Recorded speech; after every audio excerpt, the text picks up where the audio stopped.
Assalamualaikum warahmatullahi wabarakatuh.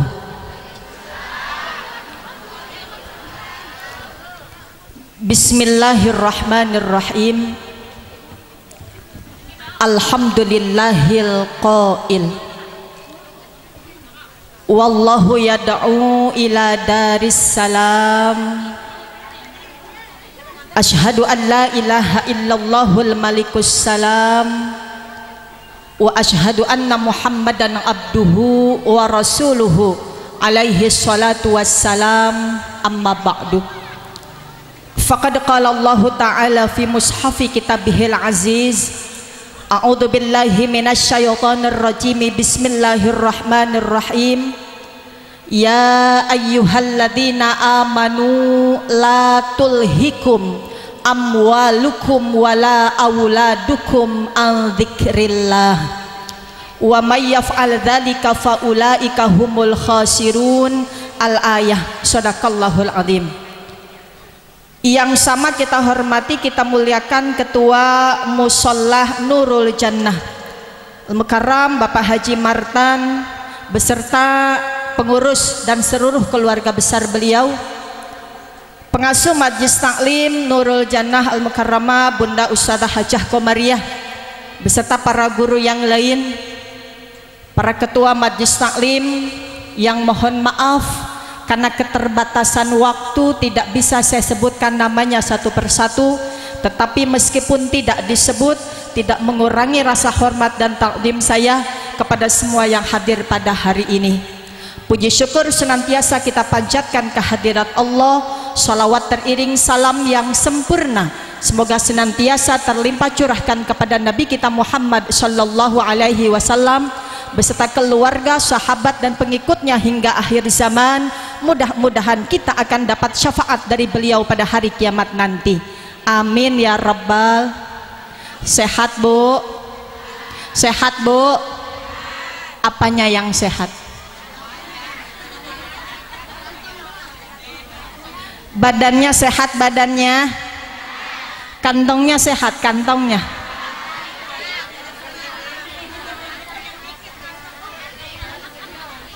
Bu, Bu, kenapa kalau ditanya sehat badan jawabnya serius? Sehat. Giliran ditanya sehat kantongnya? Sehat, tapi bari nyengir. Ada apa dengan kantong Ibu?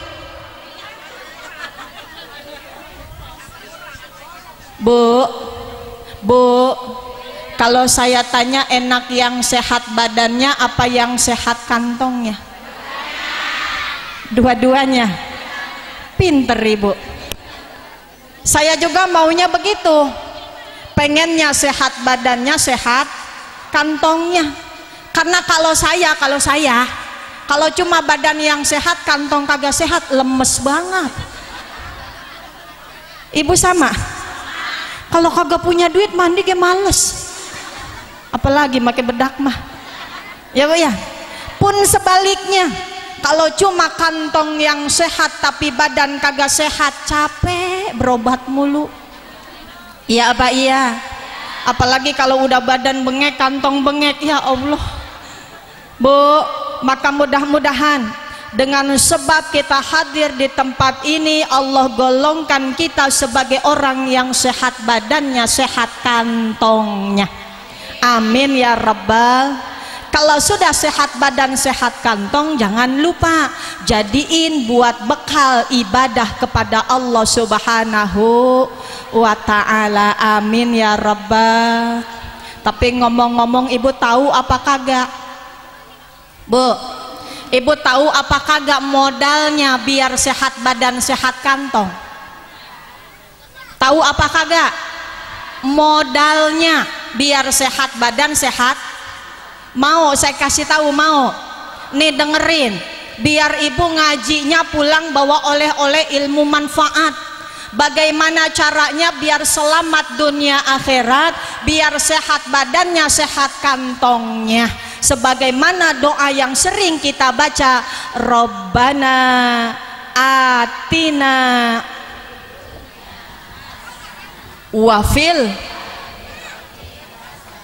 waqina Bu, kata Rasul biar sehat badan sehat kantong syaratnya ada 5. Ada berapa? Ada berapa? 5. Apa itu? Yang pertama, belajar sholat di awal waktu. Apaan? Apaan? Belajar sholat di awal. Kita di awal waktu apa nunda mulu? Di awal waktu apa nunda mulu? Bu, awal waktu apa nunda mulu?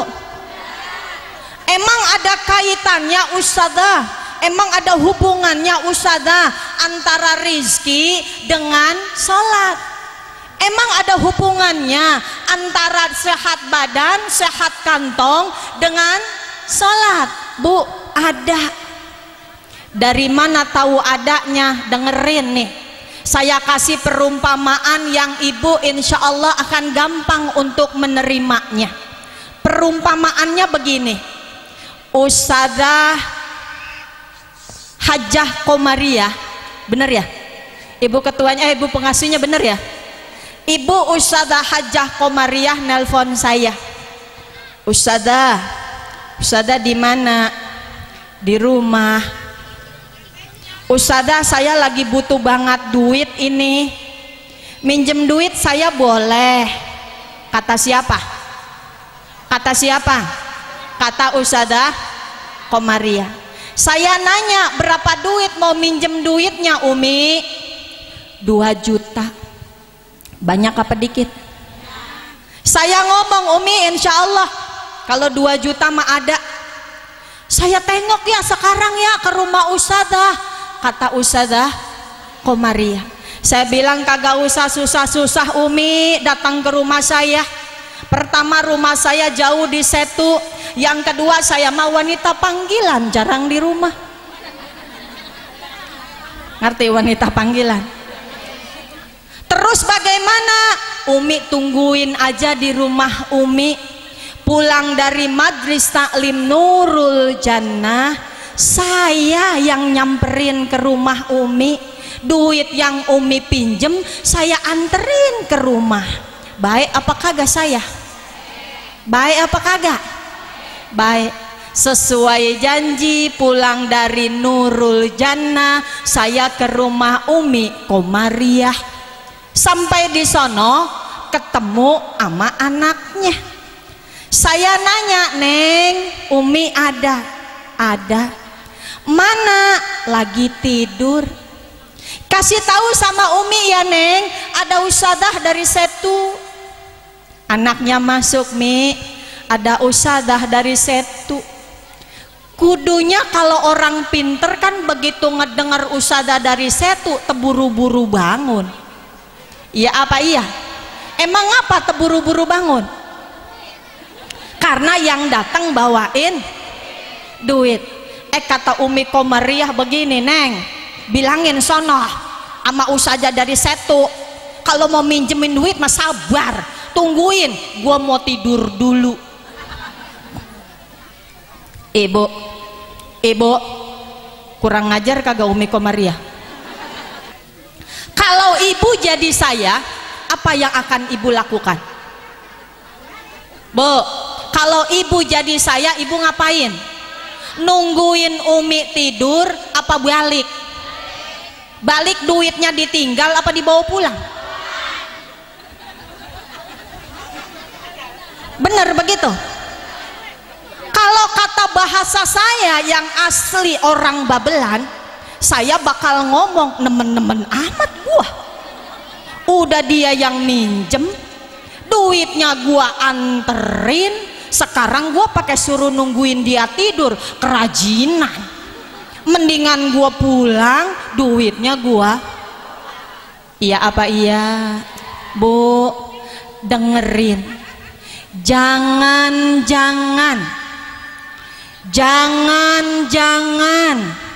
selama ini hidup kita tidak jauh dari susah. Selama ini hidup kita tidak jauh dari utang, selama ini hidup kita tidak jauh dari miskin. Karena begitu Allah datang ke rumah kita buat nganterin rizki, Allah tidak kita sambut dengan baik. Kapan Allahnya datang usada? Pas azan tuh Allah nyampe ke rumah kita. Bu, azan kan tuh kedengeran sama kuping. Iya apa iya? Di TV azan, di radio azan, di musola azan, di masjid azan. Tuh begitu azan Allah datang ke rumah kita. Ngapain itu Allah? Bawa pahala, bawa ampunan, bawa rahmat kasih sayang buat kita hambanya, termasuk bawa rizki buat kita. Kalau begitu Allah nyampe, yang di rumahnya teburu-buru wudhu, teburu-buru sholat, itu yang Allah bawa dikasih buat kita. Tapi kitanya pas Allah nyampe lagi ngapain? Bu, ada yang pas Allah nyampe lagi tidur, ada yang pas Allah nyampe lagi megangin remote, ada yang Allah nyampe lagi masak, ada yang pas Allah nyampe lagi ngekepin toples. Ya apa iya? Bu, jadi pas Allah datang, Allahnya sambut dengan baik. Bagaimana cara nyambut Allahnya? Cucian tinggal, lagi masak tinggal, ya Bu ya, lagi di sawah pulang, lagi di sawah pulang, lagi tidur, lagi nonton TV matiin. Jangan sengaja jalan mah jalan, wudhunya ge buru-buru sambil mesen sama anaknya, entong diganti, lagi seru, ya Bu ya. Entar sholat, masya Allah Bu, sholatnya kayak capung cebok, bentaran banget, iklan belum udahan dia sholat zohor udah. Apen sholat zohor mah 4 rakaat kalau di setu, tahu di sini. Bu,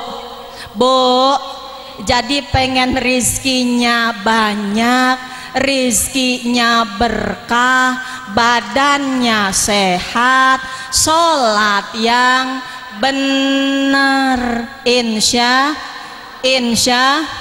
Jangan gara-gara alasan repot, jangan gara-gara alasan anak kemudian bikin kita terlena, sering meninggalkan sholat kita, sering meninggalkan kewajiban kita sebagai hamba Allah. Karena Allah udah ngingetin kita.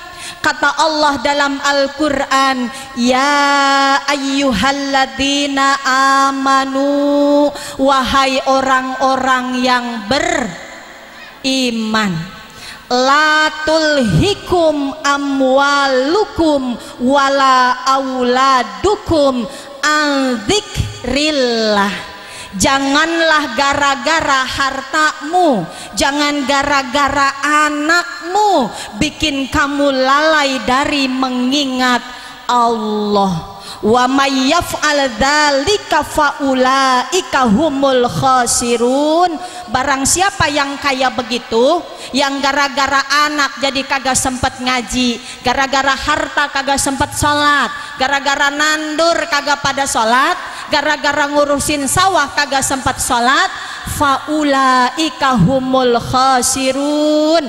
Kata Allah, mereka itu masuk ke dalam golongan orang-orang yang rugi. Naudzubillah. Jadi syarat pertamanya apa? Syarat pertamanya apa? Sholat di awal waktu. Kalau dengar azan buru-buru wudhu. Kalau dengar azan buru-buru, habis itu sholat. Jangan wudhu mau wudhu tapi berdiri lagi depan TV sampai nungguin, ya Bu ya. Karena sholat itu Bu, satu-satunya kewajiban yang tidak ada penawaran. Ibu kalau bulan Ramadan kagak kuat puasa, boleh kagak puasa. Boleh, yang penting pas sehat ganti puasanya di lain waktu, di lain bulan. Ya, maka ada istilah kodok puasa. Ya Bu. Kalau kagak mampu, tetap kagak mampu, boleh diganti dengan bayar fidyah. Iya Pak ya. Haji wajibnya buat siapa? Buat yang mampu. Kalau kagak mampu kagak usah haji. Dosa kagak. Umroh buat siapa? Buat yang mampu. Kalau mampu, kalau kagak mampu kagak usah. Sedekah buat siapa? Buat yang punya. Kalau kagak ada nggak usah. Dosa kagak. Bu, sholat sehat wajib sholat, sakit wajib sholat. Bisa berdiri silahkan berdiri, kagak mampu berdiri sambil duduk, kagak bisa duduk sambil tiduran, bisa pakai gerakan tangan, pakai gerakan tangan. Kagak kuat tangannya lemes, boleh pakai isyarat mata. Begitu bilang Allahu Akbar, matanya ngelihatnya ke atas. Isyarat mata kagak mampu, udah disolatin.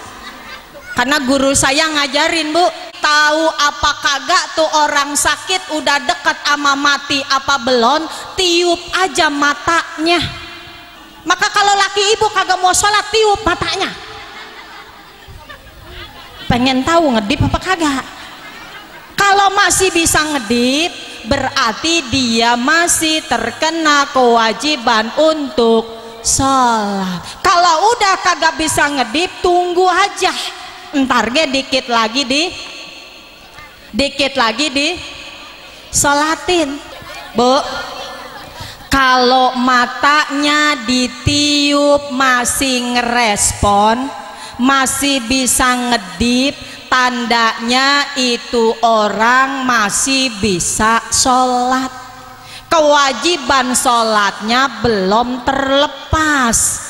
Tapi kalau ditiup matanya udah kagak ngerespon, lagi melotot tetap melotot, tandanya tuh orang udah dekat dengan kematian. Sekali lagi, suami ibu disuruh sholat susah, coba iseng-iseng tiup matanya. Bu, emang ada yang lakinya susah sholat? Ada? Udah bentang pakai ngaku diam. Yang pertama, belajar sholat di awal waktu. Yang kedua, biasain sholat duha. Tahu sholat duha? Pagi, siang, malam. Kok pakai ditanya Ustadzah? Iya, soalnya ada Bu, aki-aki berangkat haji bareng saya tahun 2011, hilang 2 hari 2 malam baru ketemu. Begitu ketemu ditanya, engkong dari mana bae sih kong? Dicariin 2 hari kagak ketemu-temu. Apa jawab si engkong? Gua mah katanya sholat duha bae, tiap siang malam gua duha bae, duha. Bu, jadi yang namanya duha kapan? Pagi. Berapa rakaat? Berapa rakaat? 2 apa 4? 2 apa 4? 2. 4 apa 2? 4 apa 6? 2. 6 apa 8? 2. 8 apa 10? 2. 10 apa 12? 2. Orang nanya pindah dia masih 2. Bu, dulu saya alhamdulillah, biar orang tua susah, tapi orang tua saya punya semangat buat menyantrenkan saya. Saya dulu sempat jadi santri di daerah Kaliabang Nangka, Bekasi Utara. Pondok pesantren An-Nur Bapak Kiai Haji Mukhtar Tabroni. Dulu kalau hari Minggu tuh, anak beliau Al-Maghfurlah Bapak Kiai Haji Aminuddin Mukhtar sering datang ke kamar saya. Mar, iya Abah, ini jam segini Mar udah sholat duha. Udah Abah. Yang bener Abah. Lu kagak bohong sama Abah? Kagak. Berapa rakaat Neng? 2. Kuping lu mana? Saya deketin kuping saya, kirain mau diapain Bu? Dijewer. Jewernya ini bukan cuma dijewer, dipegang, dipluntir, sampai air mata saya tanpa disuruh ngucur. Sakit banget. Abis itu Abah Amin ngomong, sakit Neng, sakit Mbak. Sengaja Abah bikin sakit biar inget lu dari sekarang sampai besok tua. Kenapa? Kalau sholat duha lu cuma 2 rakaat, itu cuma cukup buat bayar utang lu sama Allah. Dosa lu banyak. Kalau pengen pintu rizki lu dibuka, pintu rizki orang tua lu di Babelan dibuka, biar punya duit buat ngongkosin lu di pesantren, duhanya jangan 2, tambahin 2 lagi, paling kagak jadi Maka besok-besok kalau pengen rizki berkah, duhanya berapa rakaat? Bener nih, duhanya berapa rakaat? 4, insya Allah. Yang kedua salat tadi yang pertama salat apa? Salat di awal. Yang kedua salat. Yang ketiga, ini rada berat, paksain salat tahajud. Ibu, tahajud apa tahajud? Tapi ini kalau saya lihat mukanya muka-muka yang lagi malam bangun semua ini. Bangun ngapain? Bu, saya mau tanya, salat tahajud susah apa kagak? Ngantuk apa kagak? Butuh dipaksain apa kagak? Paksain. Maksainnya udah apa belum? Bu, kata Allah, di sepertiga malam nih aku panggil para malaikatku kesini. Udah datang malaikatnya, ada apa ya Allah? Di sepertiga malam ini coba kalian turun ke bumi. Kalau jam segini yang lain lagi pada tidur, jam segini yang lain lagi asyik dengan mimpinya masing-masing, ada nggak hambaku yang lagi sujud, yang lagi minta, yang lagi doa? Kalau ada, kasih, kabulin, mau minta apa aja kasih. Amin ya Rabbal. Entong amin doang, minta apa orang? Bu, sujud apa kagak? Sujud.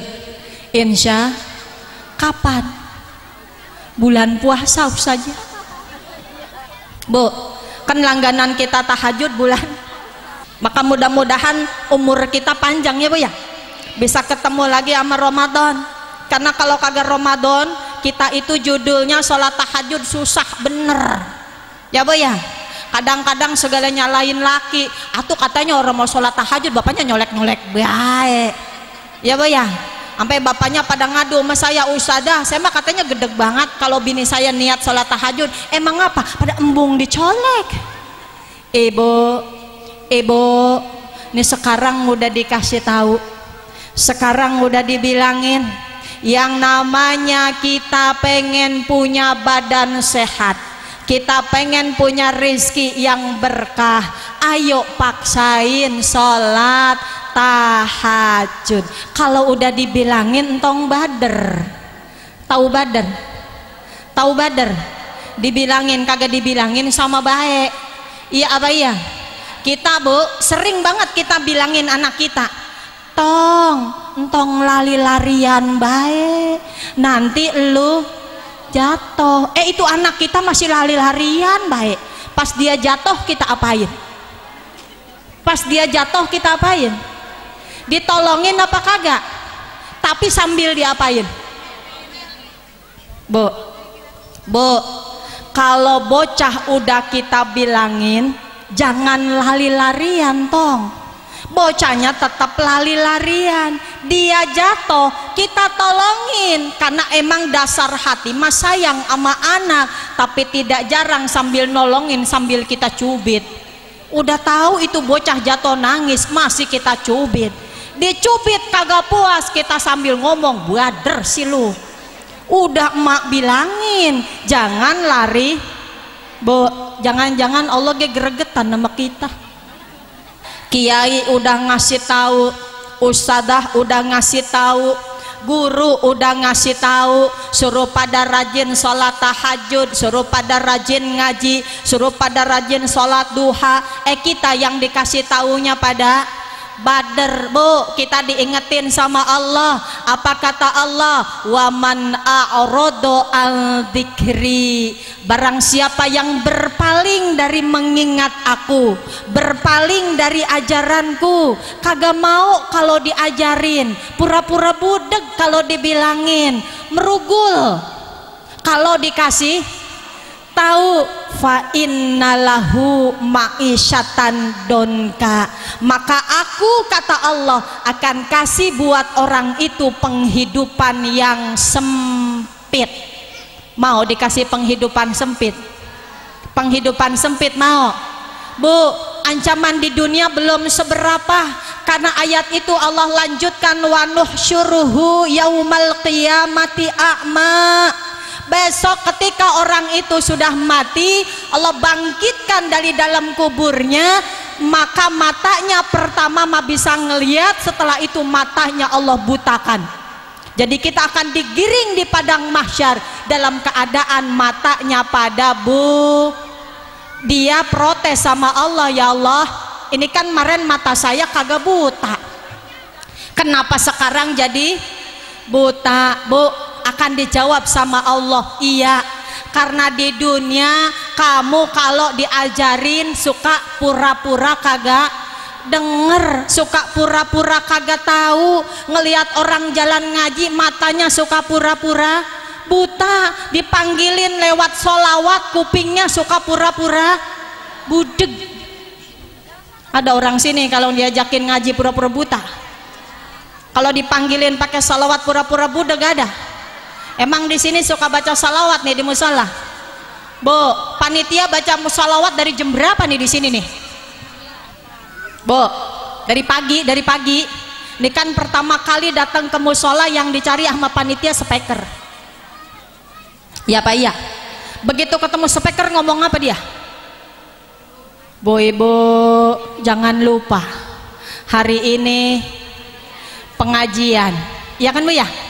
Habis itu dia baca Allahumma sholli wa sallim wa barik alaihi. Kata yang di rumah apa? Baru ge sholawat. Iya, baca deh sholawat. Ya Robbi bil Mustafa udah habis, yang nyampe nenek-nenek 3. Habis itu ya Rabbi bil Mustafa, yang datang nenek-nenek lagi baik.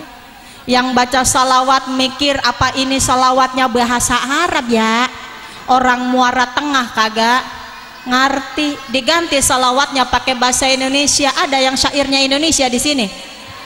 Bagaimana?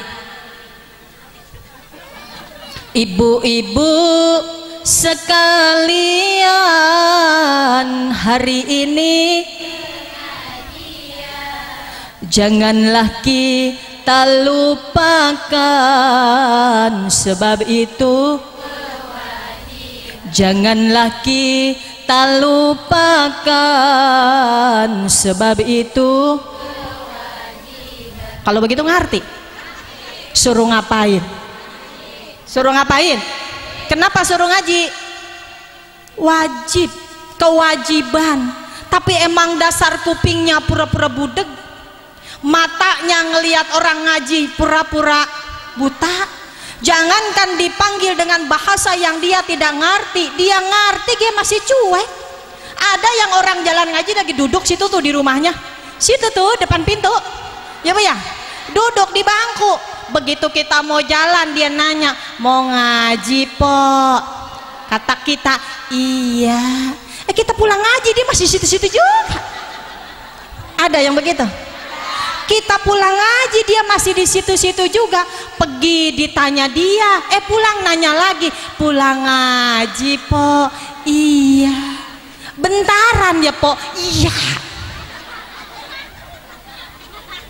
Ada yang begitu? Ada. Kita baca salawat sebab itu kewajiban. Disautin sama dia, gua juga tahu giliran ngaji tapi gua belum rapi, gua lagi kecapean, lagi megang penggorengan apa penggilesan. Baru tahu besok kalau mati dia bakal Allah bangkitkan dalam keadaan matanya buta. Ketahuan besok mah ketahuan. Yang Badar gak dibilangin matanya buta. Ya Bu ya. Makanya sekarang kita sama Allah masih dikasih kesempatan buat hidup. Ayo manfaatin. Orang yang udah mati orang bisa pulang lagi Bu. Yang udah mati pada betah. Kagak ada yang balik lagi. Ya, pertama apa syaratnya? Woi, sholat di awal. Kedua, berapa rakaat? Ketiga, tahajud. Yang ketiga, banyakin baca. Ini keberapa? Yang keempat, banyakin baca Quran. Ibu bisa baca Quran? Bisa baca Quran? Insya apal Quran. Surah apa yang ibu apa? Kulhu. Bu, kalau ditanya hafal Quran, saya mah suka iri sama orang zaman dulu. Orang zaman dulu anaknya banyak Bu.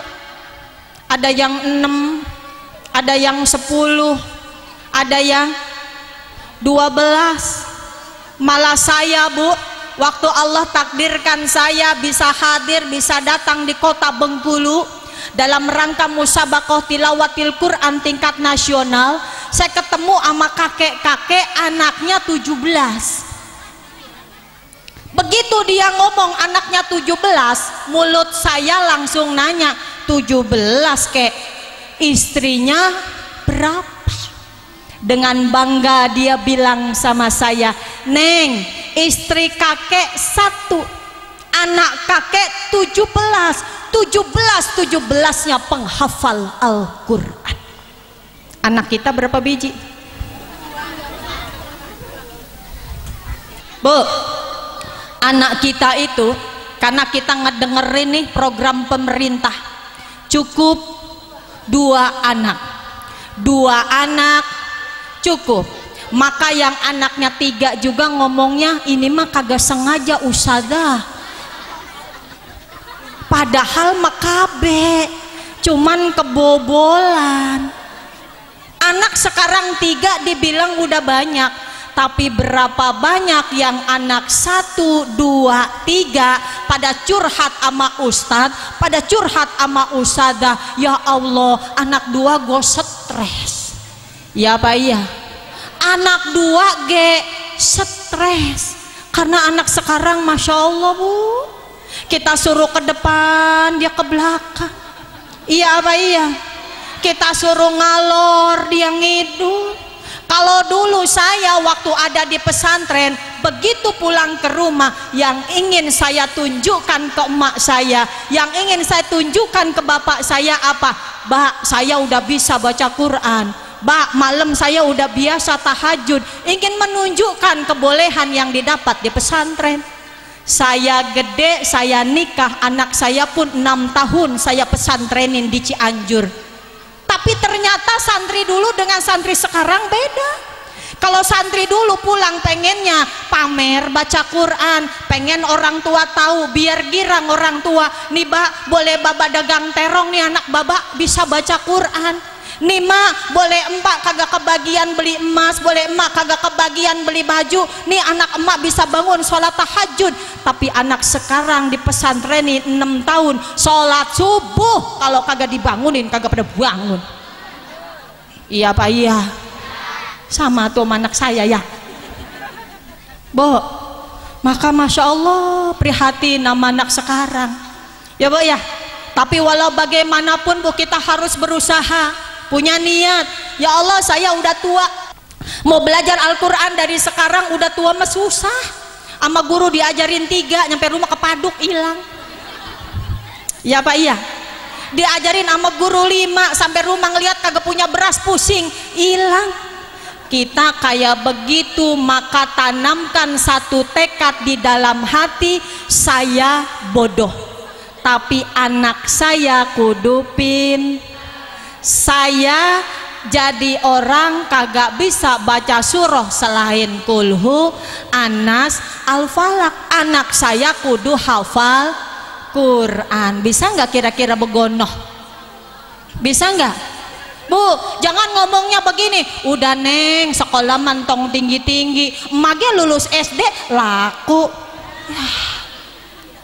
Bu, jangan suka ngomong begitu. Udah sekolah mah jangan tinggi-tinggi. Emak juga genengan punya anak itu kagak pakai dulu sekolahnya tinggi, sekarang sawahnya lebar. Bu, zaman yang akan kita hadapi hari ini akan berbeda jauh dengan apa yang akan dihadapi oleh anak-anak kita. Ya, maka dari sekarang ibunya contohin, ajarin kalau bisa anak kita untuk mencintai Al-Quran. Kalau maghrib begitu adzan selesai, TV matiin. Kita contohin anak kita bahwa setiap habis maghrib kita tadarus Al-Quran, kita mencintai Al-Quran. Sanggup apa kagak kira-kira? Sanggup apa kagak? Kok begitu Ustadzah? Iya Bu, meskipun ibu udah rada panas dengerin, saya juga sama panas. Ya Bu, dengerin. Cuma bacaan Al-Quran yang besok bisa ngeringanin sakit kita waktu kita dicabut nyawa. Cuma bacaan Al-Quran yang bisa ngeringanin sakit kita ketika besok kita dimandiin. Kita bakal dicabut nyawa. Kita bakal dicabut nyawa. Pasti apa janji Allah dalam Al-Quran?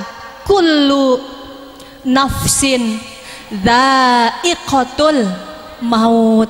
Setiap yang bernyawa pasti akan mati. Bu, emang dicabut nyawa sakit? Belum ngerasain, tapi pernah ngelihat orang dicabut nyawa? Pernah ngelihat? Pernah? Kan modelnya beda-beda ya Bu ya. Ada yang tenang, ada yang senyum, ada yang ngap-ngapan, ada yang kejang-kejang. Iya kan Bu ya? Maka ibu sakitnya dicabut nyawa, kata Rasul kita ibarat kambing yang dikelet hidup-hidup. Sakitnya dicabut nyawa laksana nyabut rambut dari dalam adonan tepung. Dan yang bisa ngeringanin sakitnya adalah bacaan Al-Quran. Maka puji syukur kepada Allah, ketika tanggal 17 Agustus kemarin, mak saya tercinta, mak saya tersayang, Allah panggil dalam keadaan anaknya, cucunya, menantunya mengelilingi mak saya dengan bacaan Al-Quran. Bu, mak saya meninggal di rumah sakit tanggal 17 kemarin. Masuk rumah sakit langsung ditangani di ruang ICU karena gulanya tinggi 541, HB-nya rendah cuma 8, albuminnya juga rendah. Maka kata dokter tidak ada pilihan selain harus masuk ruang ICU. 4 malam ada di ruang ICU, kondisinya tidak membaik, kondisinya malah memburuk. Saya sama bapak saya kompromi musyawarah, ini bagaimana Mbak Emak? Kata bapak kita bawa pulang aja Ji. Saya bilang jangan Mbak, kalau dibawa pulang nanti ada apa-apa di jalan kita kebingungan. Mending emak kita pindah ke ruang perawatan kelas PIV. Kalau di ICU kan kagak boleh ada orang ngaji Bu. Di ICU sendirian, cuma jam-jam besok aja yang kita boleh nengok. Maka ibu saya paksa keluar di ruang perawatan. Anaknya ngaji, cucunya ngaji, menantunya ngaji. Allah ambil ibu saya dalam keadaan anaknya, cucunya, menantunya pada ngaji. Saya menjerit, saya menangis pada saat itu. Ya Allah, mak saya udah ketahuan, mak saya buta huruf, mak saya nggak bisa baca Quran, tapi meninggal dengan didampingi anak cucu menantu yang bisa baca Quran. Bagaimana besok saya?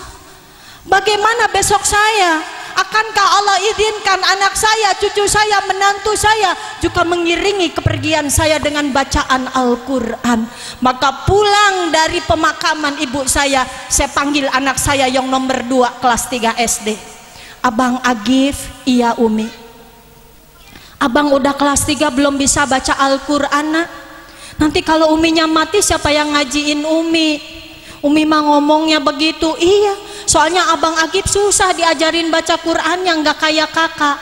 Abang pesantren ya, biar nanti Uminya ada yang ngajiin. Iya Umi, abang mau.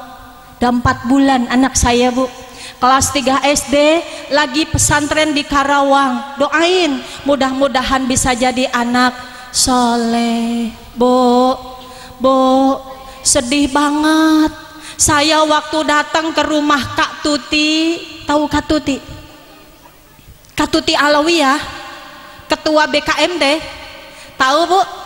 Belah mana rumahnya? Belah mana Muara Tengah? Sono rumahnya di Jatiwaringin.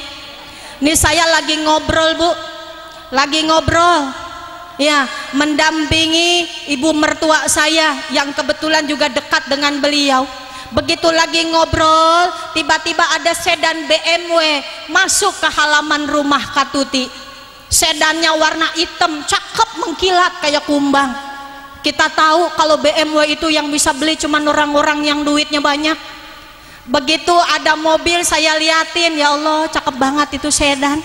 Sedannya berhenti, dari dalam sedan turun anak muda 4 orang, gagah ganteng, semuanya berjas hitam, semuanya pakai dasi. Hati saya berkata, oh anak orang kaya ini mah tampangnya lain. Mata saya kagak lepas-lepas, terus saya liatin tuh anak muda. Ngapain tuh anak muda?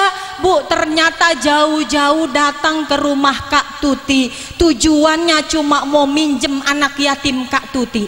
Mau diapain anak yatimnya? Mau dibawa ke rumah sakit. Ibunya itu anak muda yang ternyata tuh anak muda 4-4-nya direktur sukses 4 perusahaan yang ada di Jakarta. Ibunya sekarat di rumah sakit, minta dibacain Quran. Anaknya yang 4-4-nya direktur kagak ada yang becus baca Quran.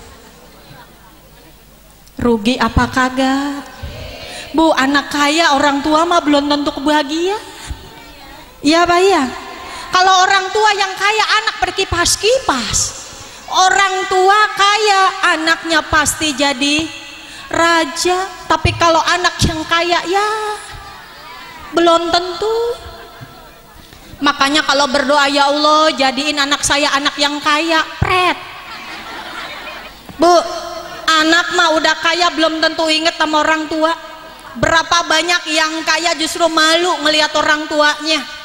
Berapa banyak yang udah kaya orang tuanya dijadiin pembantu. Maka kemudian ada contoh Alqomah, ada contoh maling kundang. Iya kan Bu ya? Anak-anak durhaka itu sudah Allah kasih contoh. Maka kalau minta sama Allah, jangan minta anak kaya, orang tua belum tentu senang. Mintanya apa? Ya Allah jadikan anak saya anak yang solih dan soliha, karena cuma anak soleh, anak soliha yang bisa membahagiakan kita dari dunia sampai akhirat. Faham? Yuk belajar cintai Al-Quran ya Bu ya. Ibu kalau sholat jangan An-Nas lagi, Al-Falaq lagi, Al-Ikhlas lagi. Apaan kalau di taklim sering tahlil? Kalau tahlil ayat kursi dibaca apal? Sekali-sekali dong. Begitu waladhdallin. Amin nggak apa? Bismillahirrahmanirrahim. Baca ayat kursinya. Allahu la ilaha illa huwal hayyul qayyum la ta'khuduhu sinatu wala naum. Sampai selesai baru Allahu Akbar. Bisa? Bisa sholat surahnya ayat kursi? Bisa? Kepanjangan ustazah, Yasin deh, Yasin. Begitu, waladdallin, amin, bismillahirrahmanirrahim, Yasin, Allahu Akbar. Lah udah pada protes be kepanjangan. Bo, ayo cintai Al-Quran, karena pahala Al-Quran besok begitu kita selesai dimandi, kita dipakein kain kafan, pahala Al-Quran akan masuk ngikut ke dalam kain kafan kita. Kita dikubur, begitu datang dua malaikat munkar nakir bertanya marrobuka, pahala Al-Quran kita bakal keluar dari dalam kain kafan, bakal dia yang jawab pertanyaan munkar nakir. Kita mah cuman suruh diem doang, yang jawabnya pahala Al-Quran kita. Indah apa kagak? Maka Al-Qur'annya dicintai. Jangan pas nikah doang kayak orang bener, dengan mas kawin, seperangkat alat sholat, dan kitab suci Al-Qur'an dibayar. Qur'annya dibaca, ora. Dipakainya buat apa? Buat itu tuh kalau lagi hajatan tempayannya tutup pakai Qur'an, biar duitnya kagak diambil. Ngacong gua mah. Paham? Paham? Mukenanya dipakai, ora. Sekalinya dipakai itu mukena dari nikah sampai punya anak 4 orang ganti-ganti. Kan ustazah katanya yang penting mukenanya bersih. Iya bener, tapi apa enggak malu sama Allah? Baju setahunan 17 kali ganti, mukena 17 tahun itu juga. Bu, saya mah kalau udah ngomongin mukena teh rada-rada terpancing emosi saya. Karena dulu saya nih orang susah, ngaji sama Ustazah Nur Hasanah. Tahu Ustazah Nur Hasanah? Tuh kalau hari Kamis disuruh praktek sholat, begitu datang kata Ustazah, ayo neng pada wudhu, saya ngikut wudhu. Ntar begitu selesai wudhu, ayo pada baris, pada make mukenanya, saya duduk di pojokan beri nangis. Emang apa? Sholatnya kagak punya mukena, kagak punya mukena. Mak saya kagak kuat beliin saya mukena, maka begitu suruh praktek sholat, saya mojok di pojokan beri nangis. Maka hati saya berkata, ya Allah, kasih saya rizki yang luas, kasih saya rizki yang banyak, yang berkah. Besok kalau saya punya duit, saya beli mukena berapa juga saya beli. Maka ibu boleh buktiin ke rumah saya, mukena dari harga ratusan ribu sampai jutaan ada di rumah saya. Beneran. Saya pergi ke Papua, saya lihat ada mukena bagus berapa, 2,5 juta, saya beli. Saya pergi ke Mataram, ada mukena harganya 1 juta sekian, saya beli. Bu, balas dendam. Dulu saya susah banget ya bu ya. Pertama kali saya dibeliin mukena sama mak saya, begitu saya mau dipesantrenin, modelnya jauh dari orang-orang. Kalau orang-orang mukenanya itu bu, biar kagak disetrika, orang pada ngeluntung. Saya mah kalau kagak disetrika itu mukena pada naik ke atas. Sekarang saya cariin orang ada itu ya bu ya, yang modelnya kayak begitu kagak ada. Maka saya selalu dimanapun saya lihat mukena bagus, saya beli ya bu ya, saya beli. Kenapa? Dulu saya merasakan bagaimana susahnya pengen sholat bareng-bareng sama temen, kuatan nangis doang di pojokan. Maka ibu kudunya malu sama Allah, beli baju 700 berani, mukena 100.000 tawar lagi, najis gom. Ditawar boleh bu, boleh, tapi entong nemen-nemen udah nawar dari 100 dikasih 90, udah capek apa pada doer, orang jadi. Ada orang sini begitu, belah mana duduknya? Kembali ke materi kita. Yang pertama, syarat sehat lahir batin, sehat badan, sehat kantong. Apa yang pertama tadi? Sholat di awal waktu. Yang kedua, sholat duha. Yang ketiga, sholat tahajud. Yang keempat, baca Quran. Yang kelima, banyakin tahu sodakoh? Tahu sodakoh? Bu, ibu hari ini udah sodakoh? Pakai apa? Sodakoh bisanya pakai duit doang? Enggak. Pakai apa lagi? Pakai tenaga boleh? Boleh. Pakai senyum? Boleh. Pakai apa lagi? Pakai omongan?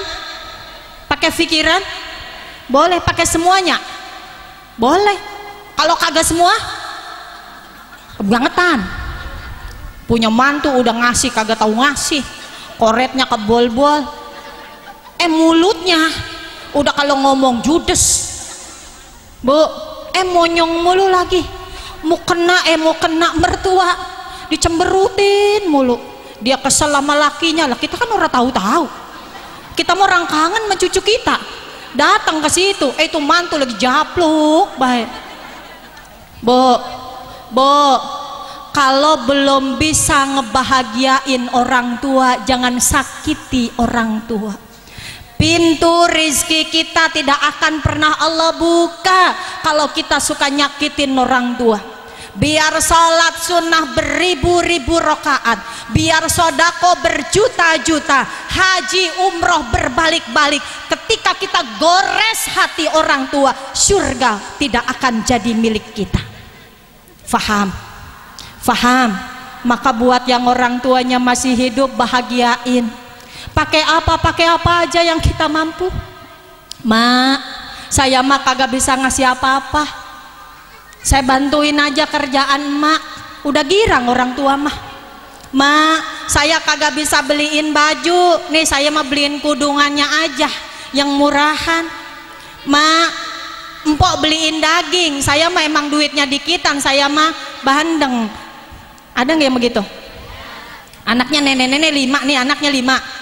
1 daging, 1 bandeng, 1 ayam, 1 duitnya. Kata si bontot nih, kata si bontot, po mapan tahu emang saya mah katanya susahan. Bagenda empok yang beli daging, empok yang beli ayam, empok yang beli bandeng, empok yang ngasih duit, saya mah bagian masak be. Kata si bontot. Lah kata empoknya, iya neng, ntar masak mak kita bareng-bareng. Kan enak kalau begitu mah bu ya. Maka kalau punya anak banyak mah enak bu. Enak kalau punya anak banyak. Teman saya bu, punya ibu anaknya 9. Tiap lebaran, anak ke-1 ngasih duit 1 juta, anak kedua ngasih duit 1 juta. Kumpul 9-9-nya itu nenek-nenek tiap lebaran dapatnya 9 juta. Abis nerima duit nenek-nenek nangis di pojokan, diomelin sama aki-aki. Lah nek, lu katanya lagu apa sih? Dibagi duit sama anak bukannya tawa malah nangis. Apa kata nenek-neneknya? Kalau tahu begini mah gua nyesel punya anak 9. Bu, gua nyesel kalau begini mah punya anak 9. Tadi mah anak gua 30. Jadi tiap lebaran 30. Bu, sodakoh dengan apa yang kita mampu. Ustazah, saya mah ntar aja sodakonya kalau saya habis jual tanah. Bu, sodako nungguin jual tanah kelamaan kalau tanahnya laku. Sodako nungguin punya duit banyak kelamaan, karena tampang kita memang jarang-jarang megang duit banyak. Iya apa iya? Dan lagi kata Allah dalam Al-Quran, tanda-tanda orang yang bertakwa, alladzina yunfikuna fissarroi waddorroi. Tanda orang yang bertakwa mau selalu ngasih infak sodakoh jariyah, baik dalam keadaan punya duit maupun dalam keadaan kagak punya duit, dalam keadaan lapang maupun dalam keadaan sempit. Berapa aja bu, berapa aja, karena yakin yang kita kasih 10 Allah gantinya.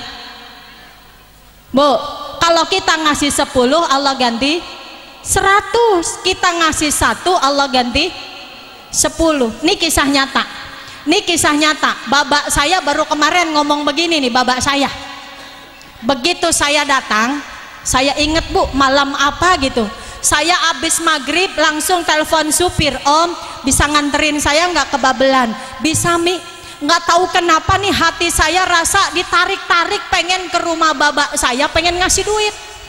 Begitu sampai ke rumah babak, saya kasih babak saya duit 1 juta. Terus babak saya ngomong begini, janji Allah mah katanya bener ya Ji. Emang apa? Lah gua tadi katanya abis kedatangan mamang lu pengen berobat, ora punya duit. Gua punya 200.000, gua mau kasih semua, gua sayang. Akhirnya gua kasih 100.000, yang 100 gua simpen. Ini ngasih 100, lu gantiin 1 juta. Kalau tau begitu mah tadi gua kasih semua. Berarti ngasihnya tergantinya berapa? 2 juta. Bu, janji Allah mah tidak akan ada yang ingkar. Kita yang sering ingkar janji. Kesimpulannya, kalau pengen sehat badan, sehat kantong, berkah rizki, syaratnya ada. Syaratnya ada. Sebutin. 1 2 3 4 5. Kok ada yang mulutnya kagak akur ya? Orang mingkem dia mangap, orang mangap dia tandanya dia kagak hafal. Saya ulang, agar sehat badan, sehat kantong, sehat lahir batin, selamat dunia akhirat, syaratnya ada 5. Yang pertama, belajar sholat di awal waktu. Yang kedua, biasain sholat duha. Yang ketiga, paksakan sholat tahajud. Yang keempat, perbanyak membaca Al-Quran. Dan yang kelima, perbanyak sodakoh. Mudah-mudahan ada manfaatnya yang bisa saya sampaikan pada hari ini, terutama buat diri saya pribadi. Jika benar semua datangnya dari Allah, kalau salah karena kebodohan saya sendiri, untuk itu ambil yang baik-baiknya saja. Wallahul muwafiq ila aqwamit thoriq. Wassalamualaikum warahmatullahi wabarakatuh.